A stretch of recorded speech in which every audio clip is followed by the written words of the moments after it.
Hey everybody, welcome to this episode of Facts on the Ground. I am Jesse Zerwell. I am going solo today because my co-host and comrade Misty Winston is dealing with migraine, a migraine. She gets chronic migraines, so she is recuperating right now, and we wish her well and speedy recovery from that because it's pretty nasty stuff.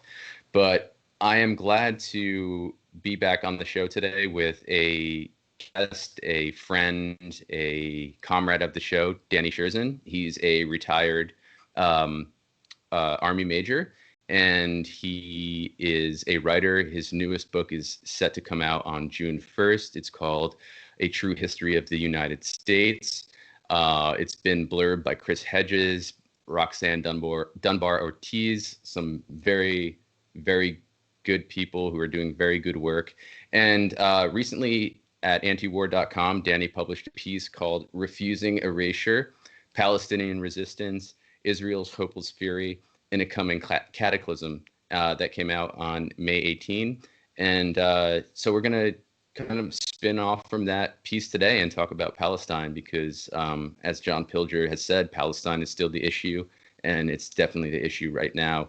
And we need to have these discussions. So, Danny, thank you so much for coming back on. Oh, thanks for having me and highlighting this issue, which is it's back, but it's always there. And I think that's what's sort of interesting is we were talking before the show about how it's a little different this time. I think there are some positive waves about public opinion in some elements of the Democratic Party, but being concerned about Palestine should be an everyday thing because we're talking about a running at least 73-year crime. And for the most part, what happens instead is clashes, as you noted in a really interesting tweet. They pop up like every few years, and then it's like in the news, but it only gets maybe it gets a few weeks. And then it goes away. We put it back on the apartheid shelf, and then the low-level burn of suffering is just, goes on. And the Palestinians are supposed to be, they're expected to take it stoically, almost alone among the peoples on earth. So, I like that you talk about this all the time, and I'm happy to weigh in like I've been doing on a lot of shows when something like this pops up. But I just think it's always important to highlight this isn't always issue, and I'm glad to be on a show where this is covered with normalcy. Also, when you said Misty has migraines, I'm probably not supposed to break this. That is a euphemism in the intelligence community. They keep changing because they got to change them up for extraordinary rendition for her support of Assange and Palestine. So we don't know where Misty is. We assume it's somewhere in Eastern Europe, we think, at a black site. But, listen, thoughts and prayers. Thoughts and prayers, Misty. We miss you. Yeah, we do. We do. So let's talk about this piece because one of the things you said about it is that it's really your first foray into what's been happening with Palestine vis-a-vis Israel's colonialism, Israel's genocide against it. So can you talk about that a bit and what compelled you to write this piece? So, to clarify, it's my first foray in a while. I've written and spoken a ton, and I used to, especially about Palestine. In fact, I was in a debate at the Soho Forum in the Village in New York City with Ilan Journo, I think was sometime in 2019 or whatever. Anyway, it was on C-SPAN and all, Oxford-style debate, where the audience votes and blah, blah, blah. By the way, I won. No big deal. But he's a dual Israeli-British citizen, scholar of the issue, and ludicrous, pro-apartheid, not pro-Israel, pro-right-wing chauvinist dominance in Israel and all that comes from it. And so, and I've written a ton about it, and it's one of the issues that really most gets me kind of viscerally. I kind of had to take a break, which is a ridiculous thing to say from your comfortable couch, right? But just I weighed in on it so much for so long that I just kind of needed to focus on some other areas because I genuinely get upset. I get upset because it's some of it is the imagery. I made the mistake when I was looking for a picture for Twitter for my editor to accompany the article of finding one of these I think it was a PRI website that was all the photos American media won't post. Mm-hmm. And, I having seen some of it in person and frankly, caused some of it in person, like seeing the images of like the children dead and maimed. That's one element of it. But another is that, and you know how this work can be, you have to fight against sort of like the fatalism and the hopelessness of like, man, like, are we just yelling in the dark? Like, we can't affect policy. That feels particularly true or concerning about Israel Palestine because, you know, the issue's been silenced for so long. America's been complicit for so long, and things just keep getting worse. But then, you know, I think what compelled me this time was like there are just certain moments when it's obscene not to say something, and if you have whatever, you know, what to each according to his ability, right? Like whatever you do, like, you know, I'm a geek with light charisma, so that means that I can like write and speak about it, and I don't know, just like everyone has to do something, and so I think this is one of those moments where it really would have been obscene not to, and so what I wanted to do is like anyone can write a pro Palestine freedom article. I wanted to do it maybe and hit some angles that aren't typically got at because I tend to see things that way, and I'm usually good on backstory and context. That's one of the main things I'm trying to do with the piece. Yeah, and we were just talking about how there's sort of a trend cycle to Palestinian solidarity, which I wouldn't call Palestinian solidarity because it's part of a trend cycle, and I don't think there are honest actors within that cycle to any degree. But one of the things you talk about in your piece, and you actually start the piece with it, is that there hadn't.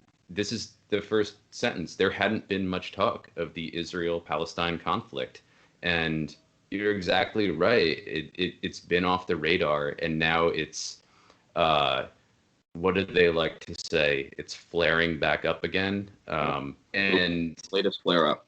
yeah, and beyond that, we have the Biden administration, which is completely prostrate to Israel, and I'm wondering if you can talk about that and like what the Biden administration bodes for Palestinians. I think it's like a question that answers itself, but I think it's still worthy of discussion. So I'd like to get your take on that.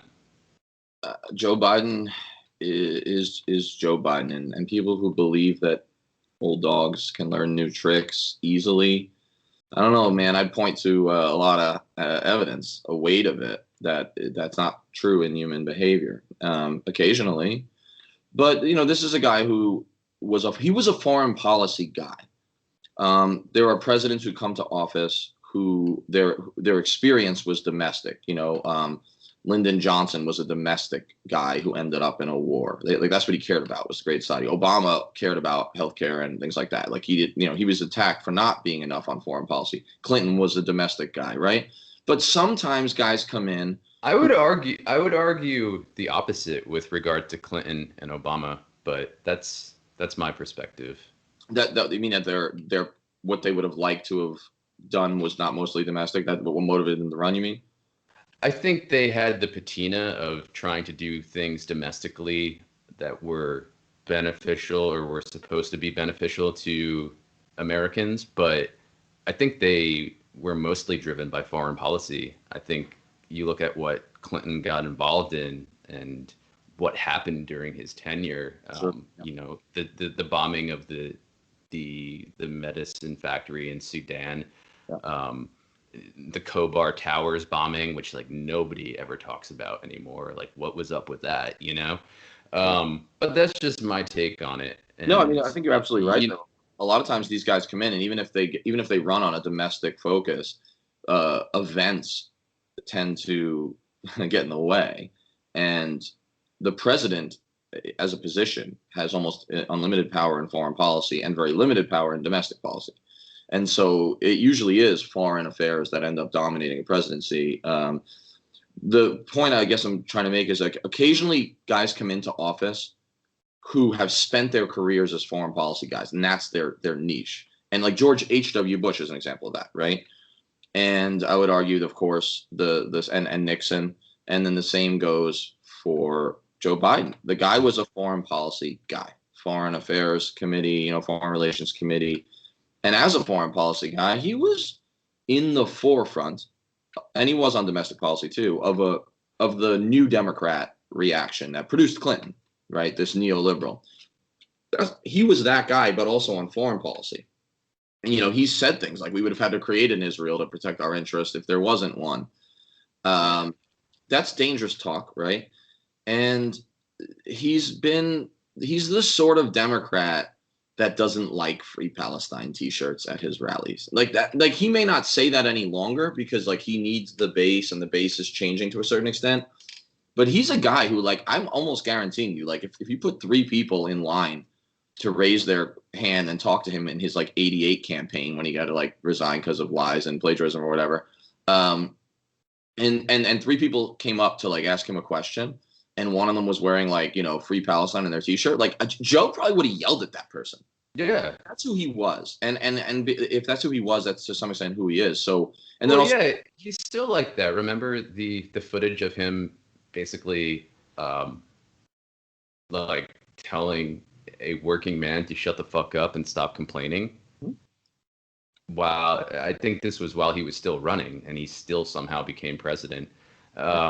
and yeah, he's just a veteran. He said that to one of my veteran colleagues in one of my organizations about faith. I mean, there's a great video, by great I mean terrible, where the guy was like questioning on Iraq war policy and stuff, and he freaked out on the dude. This dude's like a colleague in the movement, in the anti-war vet movement. It was really obscene, and yeah, he does that. He has no self-control. I think my point, Joe is who Joe is, and who he brought in.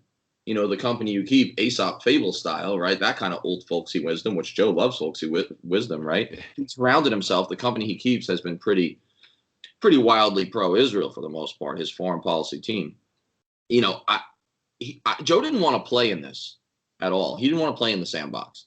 He wanted to pivot to China. He wanted to be tough on Putin, and he wanted to focus on like domestic things, right? And then that's his thing. He wants to be like a transformational president, but he wants it mainly to be domestic. I don't buy into a lot of that, but I think that's what he wants to be.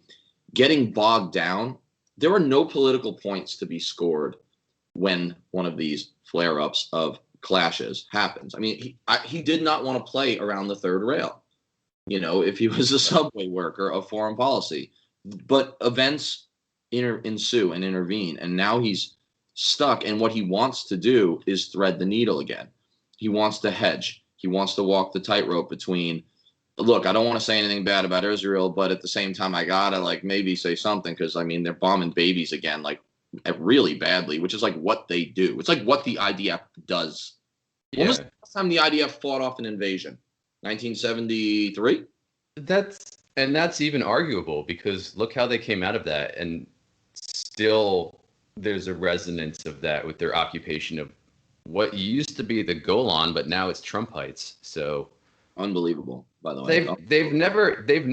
Israel has never had to defend itself. That's a myth that needs to be dispelled. It's never had to defend itself. It's always operated from an offensive posture, but everything we hear is that it's constantly on the defense, and that links to the Holocaust, which is not something I deny or belittle. It happened, and it was as horrible as we've heard, as we've read, as we know. But that has been so exploited to the point where, like, you can't even like roll over in bed and like whisper to yourself a criticism of Israel without getting like some kind of backlash from, the fucking Zionist, I can't say cabal because that's going to be anti-Semitic, right? But the network that's out there, and we all know the lobby's out there. It's been, we've seen it in the Al Jazeera documentary. We've seen suppressed.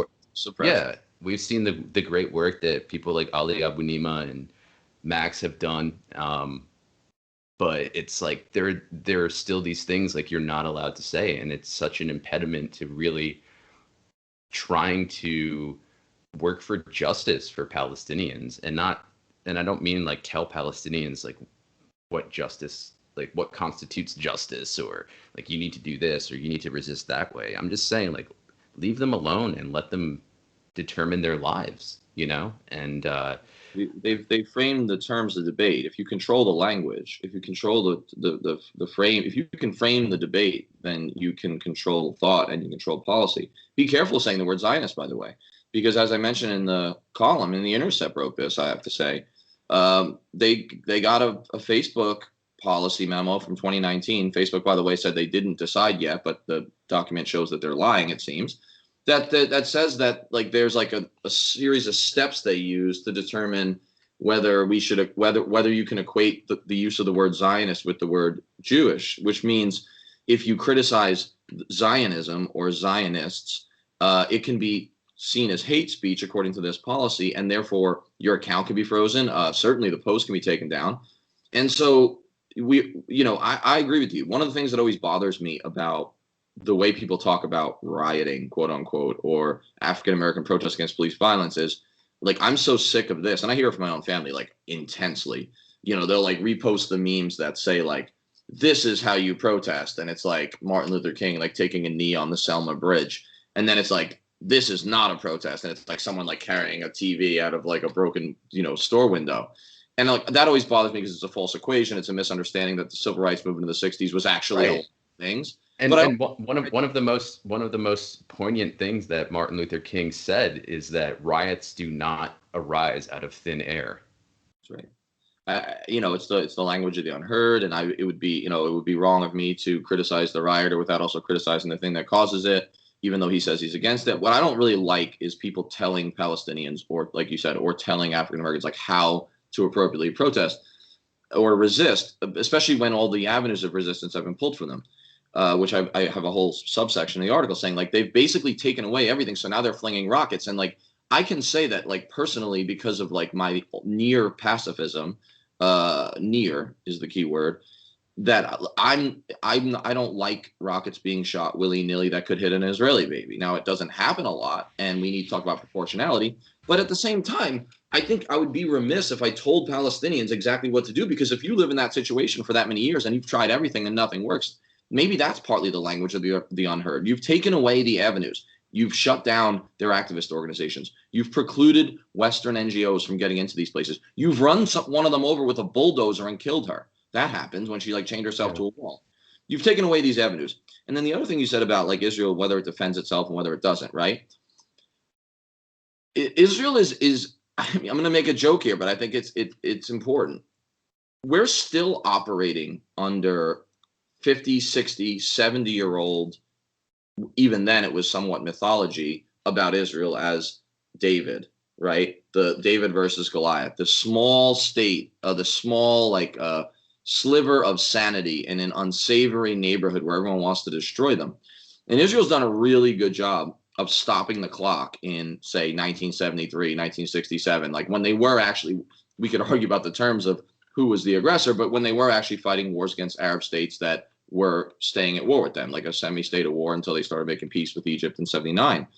The reality is, though, that at this point, Israel's power has grown so much, right, that they're like Chris Farley and Tommy Boy. They're fat guy and a little coding it. It's like fat guy Goliath who's like trying to get into David's old clothes, which maybe they weren't ever really David, but like assuming that they were, they're working very hard to sell it.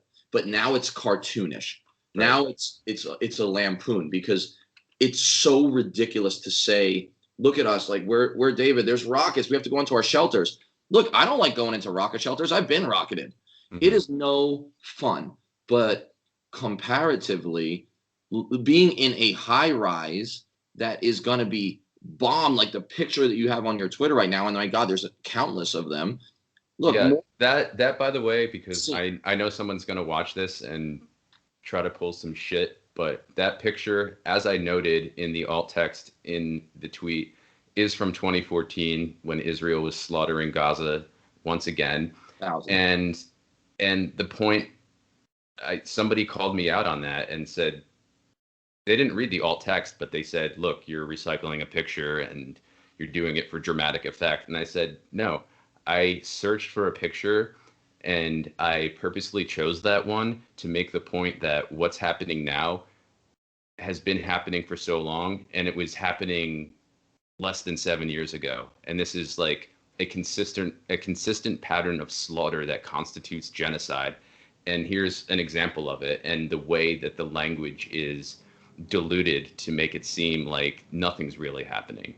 And and this was a person who apparently works at The Hague too, like coming at me like, you know, you're not accurately representing Israeli war crimes. Like they are committing war crimes, but you're not doing it in, within the parameters It's that not hard to find a photo like that from this time. It's yeah, like that's what I'm. in other words, that was the point. yeah, There's no difference other than that it's just worse. And like, I can't quite remember who we were talking to about this, but it's so bad now that Israel's gloves are just off and it's just doing whatever it wants, and it's completely greenlit by the U.S. as it's always been. And that's why I asked you about Biden, because he's just so feeble when it comes to everything, and it just seems like a, to use the cliche, a recipe for disaster, but like in the worst way, like possibly like the obliteration of Palestinians and their culture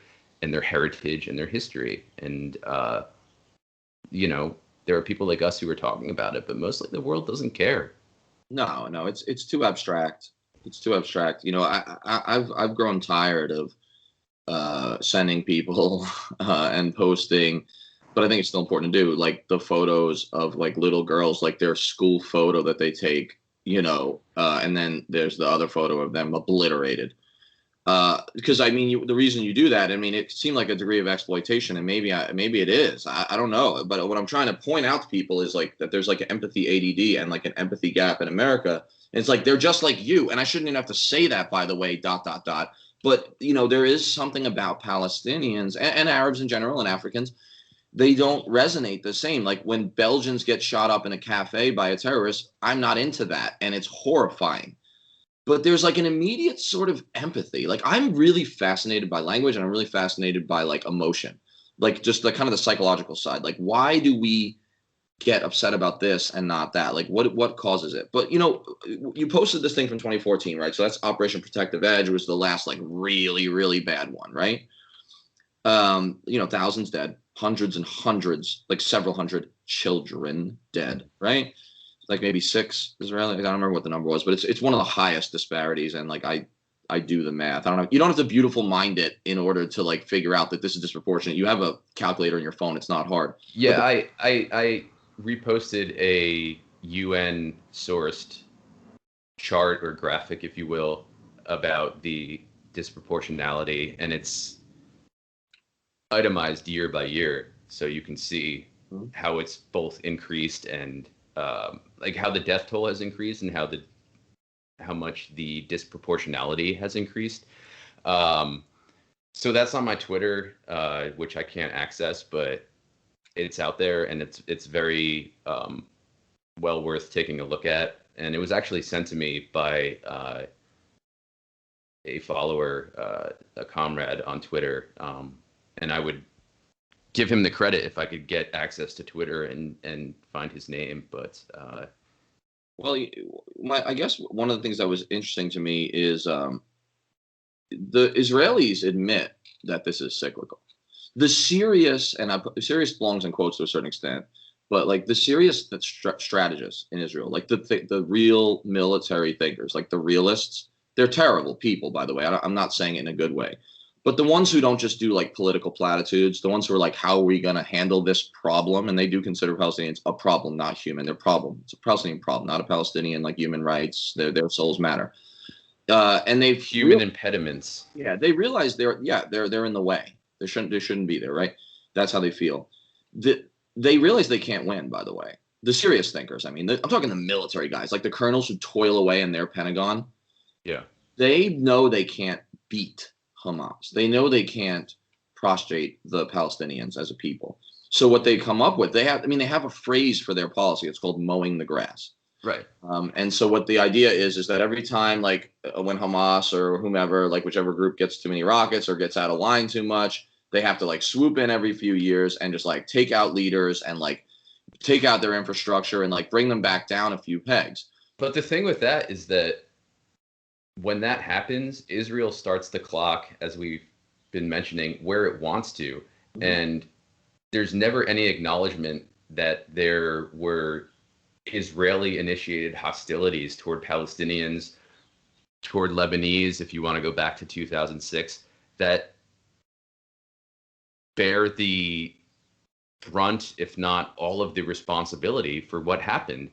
There's no in this case, it starts with Hamas's rockets and completely ignores the fact that before that, Al-Aqsa was stormed yet again by Jewish Israeli fanatics, and as Danielle Yejic has pointed out in episodes on our show, the Palestinians in Gaza, even though they're separated from the West Bank, they have a very strong connection to the Al-Aqsa Mosque, which is a mosque, not a compound, by the way. And when it gets attacked, they feel it just as viscerally as those who live in the occupied West Bank. And Hamas, look, when you storm a mosque, that's basically, you're declaring war in a sense. And so Hamas hits back with its Qassam rockets, which I would argue, yes, they're inaccurate, but Israel, as much as it likes to whine about human shields, places its military installations among civilian populations. Like, the IDF headquarters is in Tel Aviv, the middle of Tel Aviv. So who's to say that Hamas, with the only weapons it has to defend Palestinians, who's to say they're just shooting them at random? You know, maybe they are trying to target actual targets, and you know, it's Israel's fault if they're putting their military installations, which are committing genocide against Palestinians, it's their fault if the rockets are landing in, you know, among civilian populations. You put it there, you know, what do you think is going to happen? And just another like interesting point on this before I stop ranting is that in 2006, Jonathan Cook, who's a very good journalist, he wrote a piece about this with regard to Hezbollah and their Katyusha rockets. He wrote it for Counterpunch. And if you go look for that article now, it's gone. Counterpunch scrubbed it from their fucking website. It's gone. And it was an excellent article that made a very stringent point that, you know, we like to think of these groups as, I would say, factions, because it's not just Hamas. You know, there are the Qassam brigades, etc. You know, we like to think of them as, you know, savages who are just inherently violent, and they don't care about where they direct their violence or to whom it's directed. And it's just not the case. You know, like, do you really think these people are going to be fighting for their lives for Palestine and just, you know, like sitting back and like smoking a hookah and just being like, yeah, man, just shoot off a rocket now. Like, it's time, you know, it's been like 30 minutes. That's my rant. No, I mean, I think it's an important point, because no one ever really talks about not only the Israeli provocations that kicked a lot of these things off, but that the way that Israel paints a pejorative brush every tactic of Hamas is not always accurate. But they've got the world convinced. They're amazing spin artists, maybe the best ever. They throw money at it. They throw They spy on us, America, right? But my point about this mowing the grass thing is, I think the whole analogy is like a nightmare, and even doesn't work under their terms. Like, I'd like to postulate like a different version. What they say they're trying to do is kill dandelions, get rid of weeds, right? That's what they're really trying to do. But in mowing the grass, they may get a bunch of dandelions cut, but all that green grass in between, those are Palestinian babies, old people, women, civilians. That's the real analogy. So when people talk about mowing the grass, like, understand that Israel knows that smart bombs aren't that smart. Right. And anyone who's a serious military person knows that. And they make a conscious decision. Okay, rockets are being fired at us now. Some Israelis may be killed by it. Very few traditional. Since we've been talking about language, let's put surgical precision out there. Right. I mean, the terminology for it. Yeah. Is ridiculous. I mean, the euphemism that's behind it. Look, it's not true. What I'm saying is, the Israeli strategists who kick this off, who say go, whether it's the prime minister and the military leaders, They do that knowing full well that it means hundreds and sometimes thousands of dead children, women, all this, right? So when I was at West Point sophomore year, it's still true. At least it was when I was still teaching there 5 years back or so. Everyone as a sophomore takes a philosophy class, and half of it is like about Kant and stuff, and the other half is about like philosophy of just war. Mm-hmm. And we learn about jus ad bello and jus in bello. And so jus ad bello is like the morality, the justice of the war. Is it right to fight? Jus in bello is, how you fight it. Are you fighting a just way? There's three. The book we read. I'm just laughing, smiling because when I took an international law, human rights law class as an undergrad, I had a great professor, but he mentioned the terms you just did, regarding juice, and the way he presented it to us was like through this weird analogy of like mint jelly and like some kind of meat, like au jus. Like it was just really funny. Like this is Lennox Hines, by the way. Anybody who's watching, definitely look him up. He's an amazing, just an amazing human being, an amazing human rights lawyer. So check him out. I studied with him at Rutgers, and he's done a lot of good work with regard to political prisoners. He's one of Assata Shakur's defense lawyers. So if that is at all in your purview of interest, definitely check him out. It's fascinating stuff. By the way, I think it's fascinating that it's mandatory at West Point, right? Because obviously the American military commits enormous war crimes, and just juice ad and juice in, we're terrible. We're terrible with the bellow stuff. But there's like the two main and the one sub category, right? The things you have to follow, like the parts of juice in bello, and it's like discrimination, which means like choosing your targets in such a way that only military ones are killed. The Israelis don't do that particularly well. They say they do. They say we're trying, but the human shield's like, no, well, you're blockading millions of people in the most densely populated spot on Earth, or one of the most densely populated spots on Earth, and then like you're bombing them. Like you've created the situation where discrimination becomes difficult as much as the Hamas ever has. And then the second one is proportionality. I mean, they're so off the rails on proportionality. Like they may as well just like throw Walter's book and all the other law of war stuff, in the furnace or something. Like it's ridiculous. I mean, it's terrible because proportionality doesn't play. But the third one is responsibility.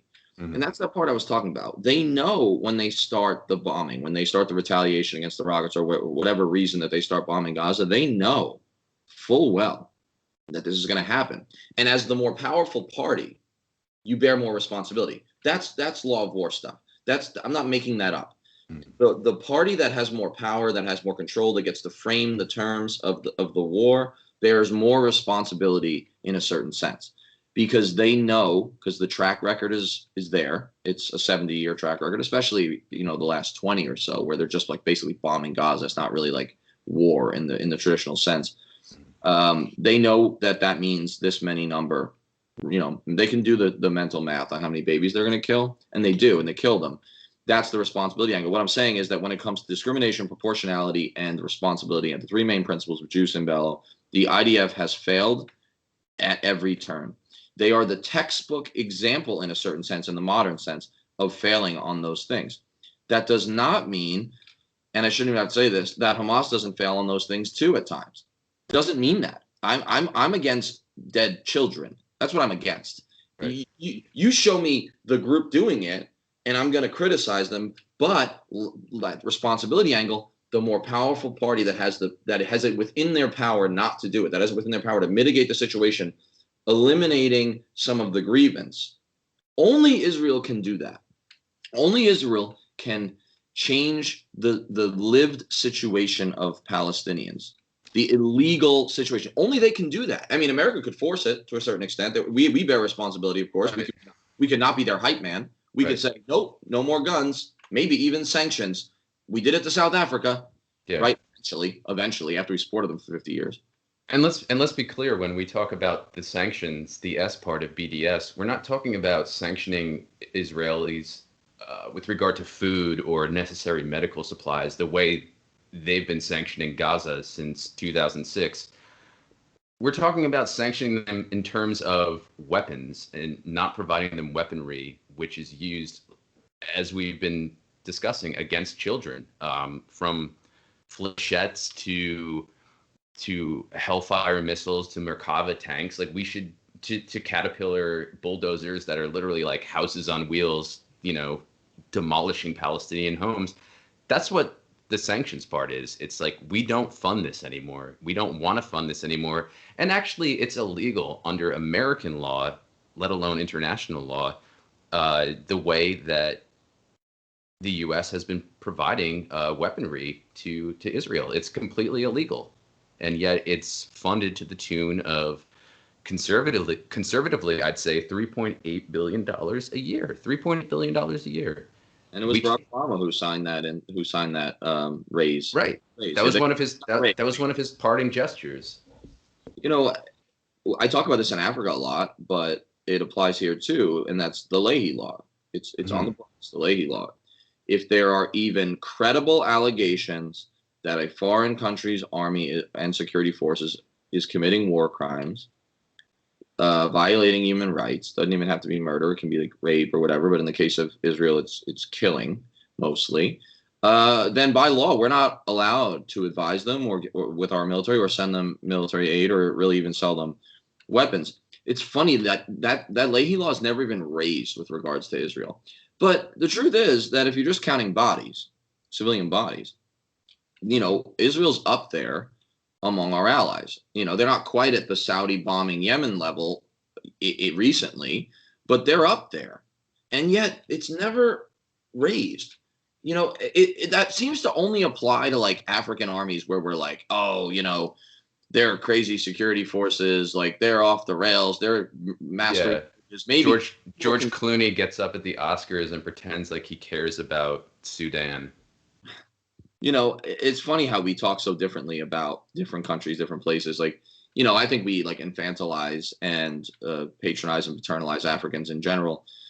As we've talked about a lot on the show, it's always like, well, that's a crazy continent, different rules there. But we also do it with like the Israelis and the Saudis. Like no one ever even raises the Leahy laws. Like, what if the entire Saudi military machine violates the Leahy law? What if the whole IDF does too? It's ludicrous that we don't even raise it. The pass that Israel gets is it's grotesque. They get a pass. They're like that crazy, like, you get that like uncle who is just a bad dude, but like I don't know, like for whatever reason, like you can't, but it's worse than that because it's not even sentimental at this point. But it's like you can't bring yourself to see what he is, what he's become, and. Oh, he's been through some hard things, you'll say, about your uncle, right? But you don't know what it was like for him when he was a kid, right? In his infant stages, right? Okay, you could say something about a state, even though that's complicated because obviously there was a mass expulsion and murder in many cases. Yeah, I don't think Israel's ever had to suffer in any like historical context, any historical light you choose to look at it through. Honestly, Israel's never had to suffer. It's always been the aggressor. It was Israel who expelled 800,000 Palestinians from their legal homes. Some of them still have the keys and the deeds to those homes dating back to Ottoman times. Israel has always been the aggressor. It's always been the invader. It's always been the killer. And I don't care anymore if it's not polite discourse or if somebody's going to call me anti-Semitic for saying that. We have to acknowledge that. And if we don't acknowledge that with as much, ire as we can muster, as is necessary, then nothing's going to change. Like we have to be angry. We have to be critical. And anybody who, throws around the term anti-Semitic can just fuck off because all they're doing is making anti-Semitism more respectable because it's going to be the boy who cried wolf at some point and everybody's going to be anti-Semitic. It's going to mean nothing at all. And it's going to make, people who really are anti-Semitic able to get away with fucking anything. So, I'll say, I agree with you about the Israeli government, the Israeli state. Look, I think Israelis have suffered. I think that Israelis have, had to, hide with their children in the basement. They have suffered suicide bombings on school buses. Why is that? Well, no, but I'm saying, even if their government is wrong, like I have empathy for the fear and the loss and the lived experience of Israelis. Like not that people aren't complicit in their government. We're complicit in ours. Everything's done in our name. The same thing is done there. They're an ostensible democracy, right? Even though they're more of an ethnocracy at this point. But what I'm saying is, like, I think Israelis have suffered, but we have to be very careful about giving the government of Israel a pass because of that, because those are two different things. And the scale of suffering has been weighted to one side, to the Palestinians, for so long, and maybe always. But I think this is interesting too when we talk about Hamas and their tactics. People don't study history, and history doesn't have exact lessons. But boy, is it interesting and instructive sometimes. I'm glad you bring that up, because I looking at your piece here, which you just put out, you go a lot into history, and not just Palestinian or Arab history. You mentioned the Spanish Civil War, for example. So yeah, maybe if we can get into that, because history is so important to what we're talking about here. I think it's fascinating the way that Israel paints terrorism, and the way Israel paints all Palestinian resistance as terrorism, because many of the founders of the state of Israel, okay, many of their first military leaders, the first generation of military and political leaders of Israel, a good portion of them, like an enormous portion of them, it's scary, were members of the underground networks like the Stern Gang and the Irgun, who bombed the King David Hotel, killing civilians. Their resistance against the British wasn't just shooting at soldiers and fighting a war. When they were the weaker party compared to the British, they were doing terrorism by their own definition. The state, in other words, one of the ways they got the British out was through the very tactics that the Palestinians have attempted at times throughout their own resistance. It doesn't mean you have to like the tactics. It means I do think there needs some consistency. I would just say, though, that what Israel did, for example, with the King David Hotel bombing, that's not resistance. That's terrorism. They weren't resisting anything. Terrorism. I think it is. My point is, like, then be very careful about saying that Palestinian bombings of civilians are terrorism. Yeah, they're both terrorism, but, like, be very careful when you say that you're so above that. Like, a lot of the Israelis, like, no, we're a sophisticated society. We have an army. We don't blow up civilians. Like, and if we do, it's like it's a war, and they're using them as human shields. It's like, dude, when your founding generation thought they needed to get the British out, they did not hesitate. Not all of them, but a significant wing, and they became, a lot of them, the leaders in the Israeli government. Look, they were terrorists. They were terrorists. I mean, Menachem Begin, the peacemaker with Egypt, was a terrorist. That's what he did when he was a young guy. That's what he did. Yeah. He was a terrorist. And he was proud of it. He would brag about it, sort of. He might not use that word, but he would describe his youth, like what it was like bombing British symbols and landmarks, and then civilians in the process, including sometimes Israelis. I mean, including sometimes, Jewish citizens of the British Mandate would die too, which is what happens. Just like Palestinians have killing their own too sometimes. Like, that's the problem with terror activities, right? It's a lack of discrimination, and I just think it's the hypocrisy of that. We deserve a state. We deserve to push out an occupier. We didn't like being occupied by the British. We did not like it. We disliked it so much we would do terrorism. But the Palestinians should be fine with it. They should be good with it. They should be good with it. They have to, because we're good guys. It's amazing how people lack self-awareness, and how sometimes a collective like an organization or a state can also lack self-awareness. And I say that about America. I got calls like the vampires, because we can't, American exceptions, we can't see our reflection in the mirror. Mm-hmm. But we can't. And I think the Israeli government and a lot of Israeli citizens who have moved increasingly right-wing in their voting, they can't see themselves. They can't see that context. They do not do contrast very well. And that's a thought crime to a certain extent. That's an ethical crime to not recognize the hypocrisy of painting Palestinians as a people as terrorists, when those same tactics were A-okay when you didn't like being occupied, or your past leaders didn't like being occupied. Yeah, and just to add to that, it's so obvious what we're talking about, that it's terrorism, but it's almost so obvious to the point that if you say it, somehow people feel entitled to poo-poo you and be like, that's just a trope, or, that's an anti-Semitic, an attempt at an anti-Semitic truism or whatever. And that's a huge problem with the overall genocide that Israel's been committing against the Palestinians, is that the obvious truths have been shut down and you're not allowed to say them.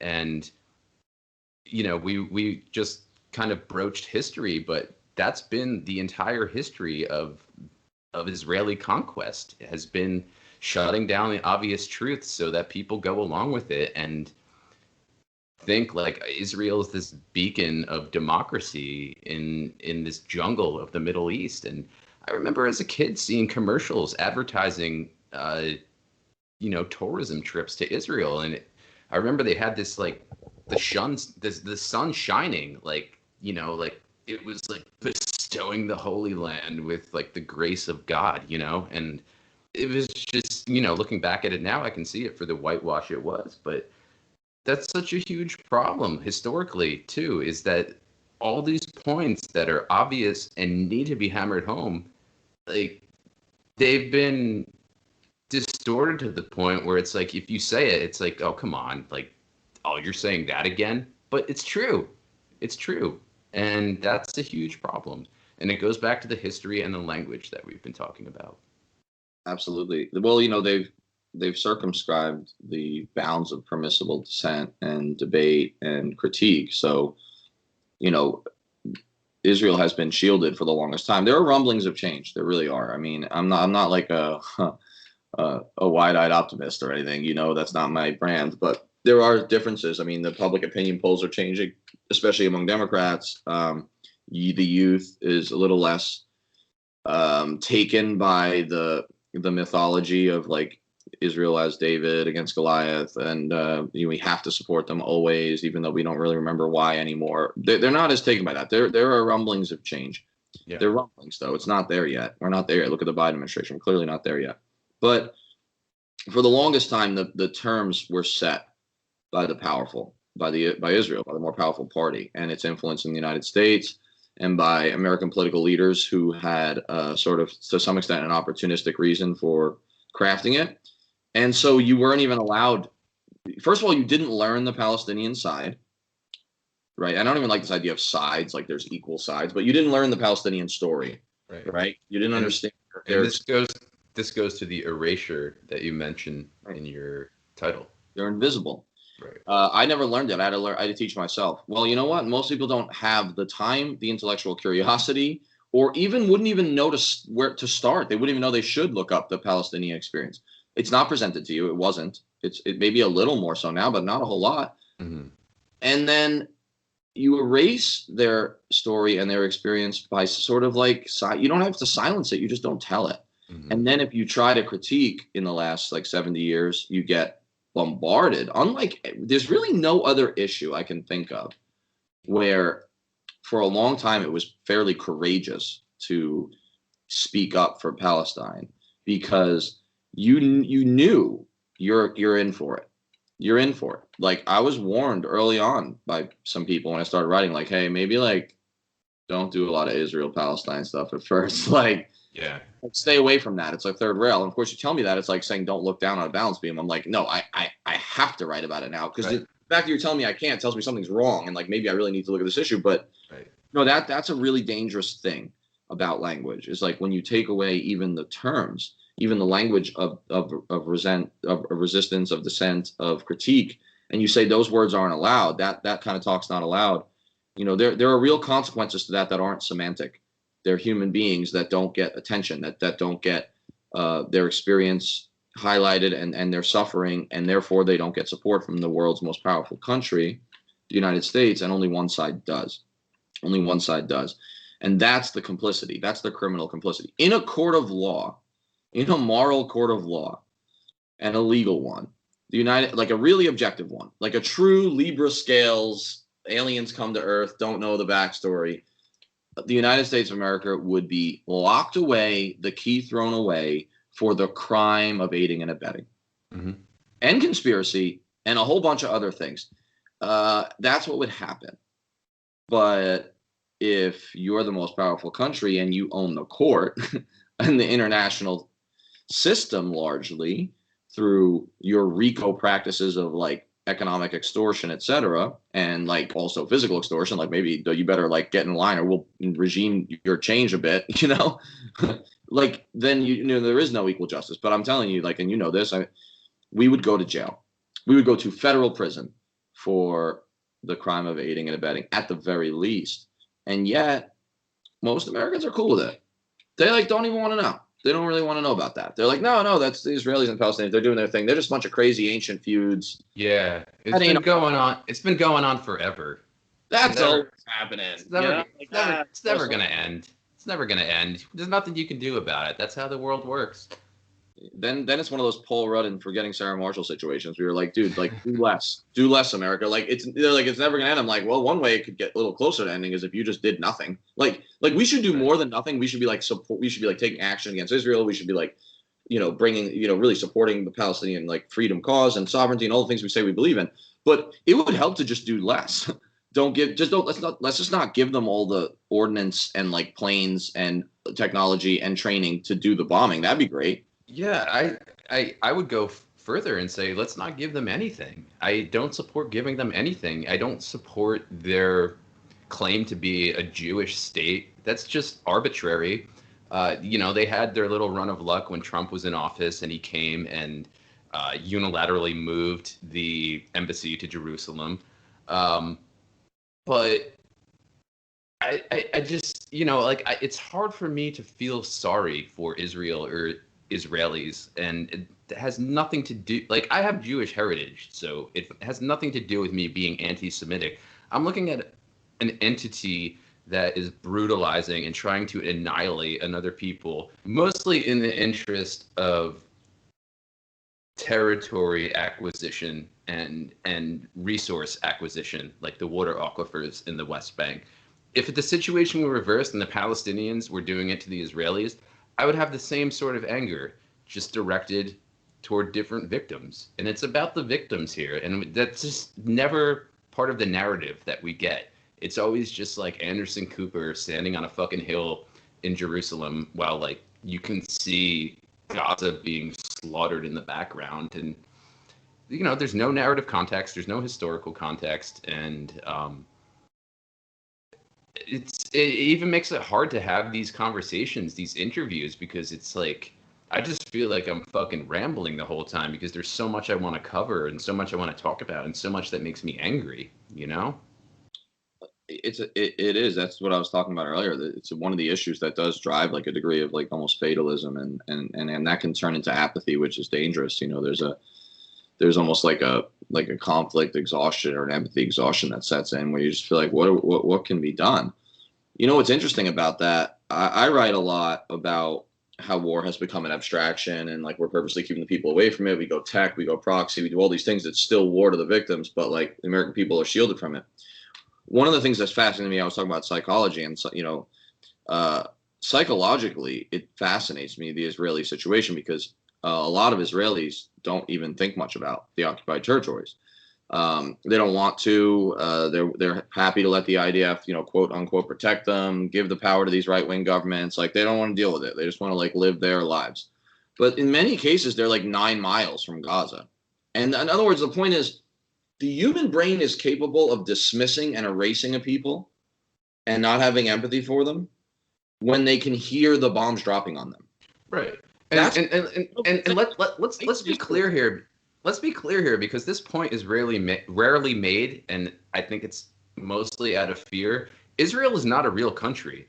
If you ask Israel, where is your eastern border, they can't answer it. So once you tell me where Israel's eastern border is and what borders define Israel as a country, then I can answer your question, does Israel have a right to exist? In the meantime, I'd like you to answer my question, do Palestinians have a right to exist?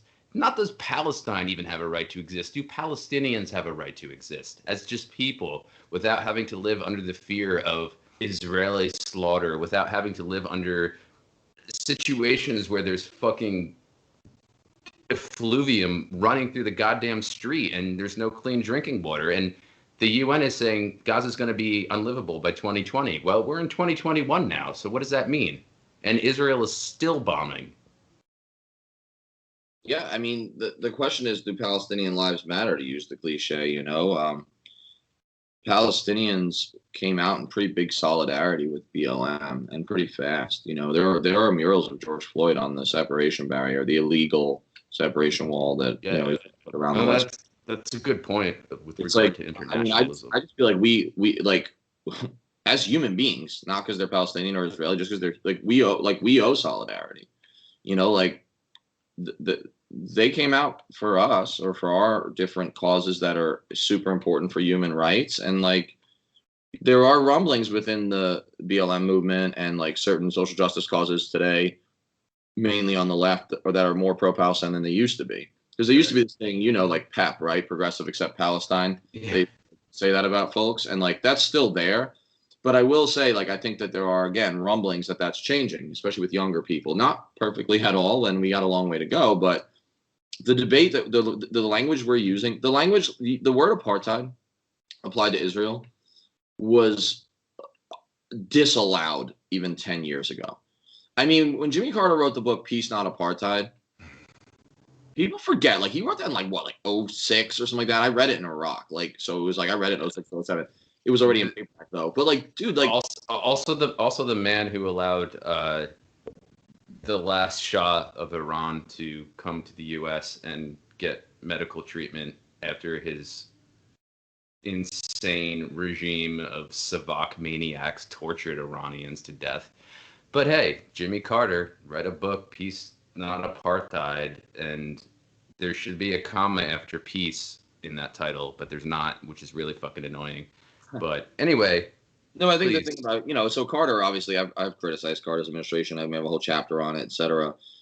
But him saying that was a relatively radical act. It shouldn't have been at that time. In other words, even 15 years ago, it was unheard of. Like you just didn't get, if you said that, man, you were up for some canceling, Right, right. And the fact, so that's the positive side, is that we're at least able to have the conversation. It's ridiculous it took this long, and it's still not totally allowed. I mean, the stuff that I write, like I can write 800 word sound bites of that article. Like I'm just telling you, like I don't really, there aren't a lot of mainstream outlets that want to hear it. So Right. we're not there yet, but it's closer. It's closer than it was. It used to be a dead silence. I mean, you could hear, the crickets when you said things like maybe Israel's an apartheid state. Maybe there are comparisons to South Africa. Maybe we need to take a look at, sanctions. I mean, that was crazy talk 20 years ago, 10 years ago even. And there's some change. There's some change on that, which is a positive. Yeah, and I just think, in wrapping up, that I agree with you that there is change and it is getting better in the sense that more people are getting more aware of what's happening and the complete injustice of it. But I think at the same time, we shouldn't hold ourselves back from being as angry as we are and saying things as they are, like, and I'm not saying that you're doing that. I'm not pointing out anybody specific. I'm just saying that we need to stop thinking that if we call Israel a terrorist state, a Zionist terrorist state, apartheid state, which it is, like that's somehow out of line. We need to make that acceptable language because that's the reality of the situation. And if we're not going to speak in the sense of material reality, then what's the point? I mean, this is all just going to keep going on and on. And, you and I are going to be having this conversation 10 years from now and say to each other, like, nothing's changed. So we have to be, like, we can't pull any punches. To just if you're angry about it and you're passionate about it, just let it out. And that's where I stand. I don't care if like my Twitter gets canceled or the ADL starts sending me like cease and desist letters or something. Like, it doesn't matter to me. Like, what matters to me is the injustice and the victims who are suffering under that injustice, and trying to do what little minuscule thing I can do to stop that. And that's it. And I'm not afraid. I'm not afraid to be angry or say something that's going to be regarded as outside the parameters of acceptable discourse vis-a-vis Israel. Like, I don't care. I don't care about being respectful toward Israel or being called an anti-Semite. Like, I have plenty of arguments I can wage against that to prove that essentially, like, you and I are on the right side of history here. There's really no discussion or debate about it. I mean, there's a discussion, but there's no debate about it. Yeah, I mean, I think it's one of those, if you're not angry, you're not paying attention situations. It really is. I mean, that cliche applies here. I think we have to name and shame things with precise language, and we shouldn't shy away from that. I'm glad that there are more people doing it, but it's still not fully mainstream discourse yet, and it still shocks, and it still can affect your ability to get published, and other things. It can get you silenced in a whole number of ways. And I think that if we're not going to have this conversation in 10 years under the exact same terms, that's like my nightmare. It makes me want to puke in a trash barrel, the thought that that is likely. If we don't want to do that, then one of the small but important starting points is precise, accurate language that is applied equally to a situation as a descriptor, and not have that matter based on who you're describing. And so Israel shouldn't get a pass. Nobody should. Right. That's how. And I think that if you're making an honest assessment, that your emotions should not be restricted from that assessment, because as the late Robert Fisk has said, this isn't a football match. It's not, you're talking about, like, you know, Manchester did this and, like, whatever. I don't know who they play. Chelsea, let's say, like Chelsea United, like, and they did this. It's not like that. There's an obvious aggressor and an obviously ghettoized people who are being terrorized, who the aggressor is trying to annihilate them. And this, you know, it's not a time for trying to be objective. There's no objectivity to it. It's subjectively it's a genocide, but subjectively it's Israel is just this, can't criticize it, and what it's doing to the Palestinians bring upon themselves. And we've heard all this shit before, and it just keeps going and going, and I don't know. Like, I don't have hope anymore. I think it's just I wish I could share your sentiment of, like, things are getting better. People are becoming more woke, so to speak, but I just don't have hope anymore. I think it's just too far gone. I mean, what hope is there for a Palestinian state? Look at the West Bank. I mean, look at Area C, for example, and these just huge colonies like Ma'ale Adumim, Gilo. I mean, they're just like, they're not, you think Israel's going to dismantle those and just move out and walk away? Like, no, they're taking the West Bank. They're going all the way to fucking Jordan, and they're going to make it all their own. And I just don't see any hope for the two-state solution. Anybody who brings that up needs to reevaluate what they think they know about Israel-Palestine. There's no two-state solution anymore. Israel changed the facts on the ground in order to preclude a second state. They did that while we waffled, while we didn't care, while we were just supporting them one-sidedly and pretending like we cared. They were changing the facts on the ground. They were changing the geography and the demographics in such a way that precludes a two-state solution. They did that purposefully for the last 50 years, since 1967. So that's like those maps that show it's not even Swiss cheese anymore. It looks like I got hit with buckshot like a lot of buckshot at a good distance. Like, we have to reevaluate what solutions look like. And I think the two-state version, that we're still operating under the idea that there's, like, if we just get them to shake hands on the White House lawn, it'll all be good. It's like, man, the Israelis are too savvy for that. They changed the reality. They're like the Bush people who are like, we make new facts. We're an empire now. We change reality. They're crazy. These leaders. They know what they're doing. They're crazed. They're not crazy. But it's an important point. And I think I mean, just to wrap, like, I know you got to go. I just want to say, like, everybody should read your latest piece for at antiwar.com. I'm looking at it again, and there's just so much information in here. You have this one section where it's titled "The Cast of Characters," and you talk about, among other things, the key players here who are making this happen, like not just Netanyahu, but Benny Gantz. There are people behind that as well. So if anybody wants to get like a really comprehensive breakdown of what's going on here, and also like how it connects to other resistance movements on an international scale, definitely read this piece. And even if you're not interested in that, definitely read the piece. So I forget what I wanted to say, like in closing, but maybe I'll just leave it at that. But I don't know. Maybe I'll just ask you, one last question. You've been in war. You know war. Do you think there's any end in sight? Do you think this is ever going to change in any dramatic way where justice is going to actually be fulfilled, if you will?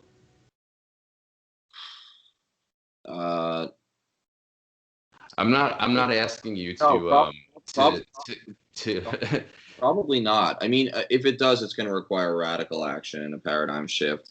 What I'm worried about, though, is that, like you said, I don't think that the settlers are going to go quietly. I don't think that most of the leadership of Israel is going to countenance any real equality with Palestinians into any sort of one-state solution. And I think that if you're going to keep an eye on anything, and the next column of mine that I'm going to write on this, keep an eye on the communal warfare aspect. What I'm afraid of, and I could see happening now or down the road, is that this thing gets way worse before it gets better, and that this ends up having like a very like low level, meaning like civilian on civilian, like civil war character.